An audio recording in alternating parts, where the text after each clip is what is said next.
A shadow of antlers stretched ominously over the snow. Darkfoot crouched behind a fallen log.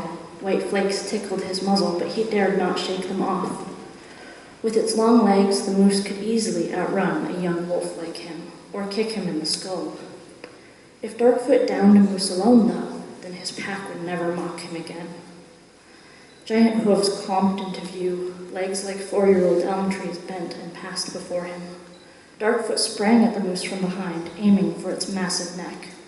The moose turned, and its brown furred head, nearly the size of Darkfoot's whole body, swung at him, knocked him from the air, destroyed his plans to prove himself. Whimpering on the snow-covered ground, Darkfoot expected the moose's giant hooves to trample him. Instead, he felt the dull, stabbing pain of a leaf-eater's teeth on his flank. Panicked, pained, and confused, Darkfoot lost consciousness. He awoke covered in snow, under the dull glow of the winter moon. His packmates nosed him gently, rousing him to get up. He could see the laughter in their eyes. He'd taken on a full-grown moose and lost. He'd taken on a moose alone. He was a fool like they'd always thought he was.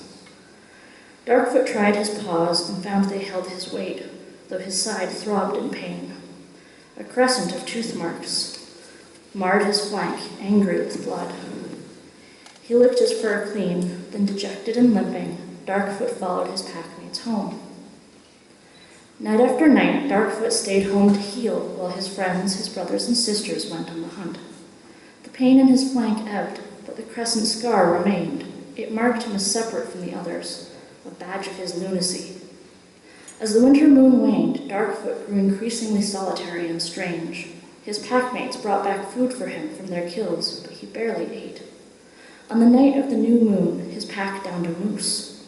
The flesh tasted wrong on his tongue. The flavor lingered like guilt over a broken taboo. From that day on, Darkfoot wouldn't eat meat at all. Instead, he munched on the winter berries down by the river, and stranger still, gnawed on the twiggy branches of young oak trees and the fallen needles of pine. His pack thought he would surely starve. Darkfoot, however, felt a new strength growing inside him and found new comfort in his solitude. His legs felt long and powerful, his shoulders broad and heavy, and a sense of majesty filled him with the slightest turning of his head. His pack saw a mangy, sickly wolf. Darkfoot knew better. Darkfoot saw the shadow of what he was becoming stretched across the snow before him.